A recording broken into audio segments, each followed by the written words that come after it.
সাবেক প্রধানমন্ত্রীর দপ্তরের পিয়ন জাহাঙ্গীর আলম ওরফে পানি জাহাঙ্গীরের বিরুদ্ধে ১০০ কোটি টাকা বিদেশে পাচারের মামলা করেছে পুলিশের অপরাধ তদন্ত বিভাগ সিআইডি। গত শুক্রবার নোয়াখালীর চাটখিল থানায় মামলাটি দায়ের করা হয়েছে। সিআইডির ফাইন্যান্সিয়াল ক্রাইম ইউনিটের প্রাথমিক অনুসন্ধানে দেখা গেছে, নোয়াখালীর চাটখিল উপজেলার এক নিম্ন মধ্যবিত্ত পরিবারের সন্তান জাহাঙ্গীর আলম জাতীয় সংসদ সচিবালয়ে দৈনিক মজুরি ভিত্তিক কর্মচারী হিসেবে কাজ শুরু করেছিলেন। পরে ২০০৯ সালে আওয়ামী লীগ সরকার গঠনের পর তিনি স্বল্প সময়ের জন্য প্রধানমন্ত্রীর দপ্তরে ব্যক্তিগত সহকারী হিসেবে দায়িত্ব পান। এই সময় থেকেই তার আর্থিক উত্থান শুরু হয়, যা অনুসন্ধানকারীদের কাছে সন্দেহজনক মনে হয়েছে।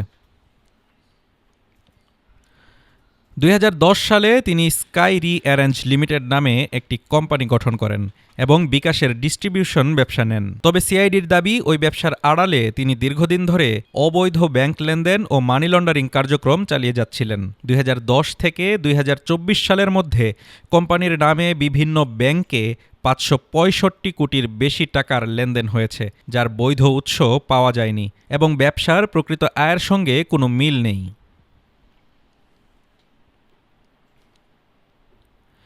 প্রতিষ্ঠানটির হিসেবে দেশের নানা স্থান থেকে অস্বাভাবিক পরিমাণ নগদ টাকা জমা হয়েছে, যার বেশিরভাগই সন্দেহজনক বলে উল্লেখ করেছে তদন্ত সংস্থা।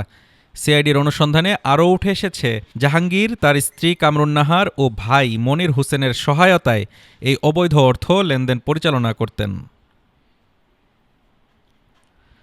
গত বছরের জুনে জাহাঙ্গীর ও তার স্ত্রী যুক্তরাষ্ট্রে পাড়ি জমান এবং বর্তমানে ভার্জিনিয়ায় অবস্থান করছেন। বিদেশে বিনিয়োগ বা সম্পদ কেনার কোনো সরকারি অনুমোদনের তথ্য পাওয়া যায়নি, তবে প্রাথমিকভাবে প্রমাণ মিলেছে যে তারা বিদেশে অর্থ পাচার করেছেন।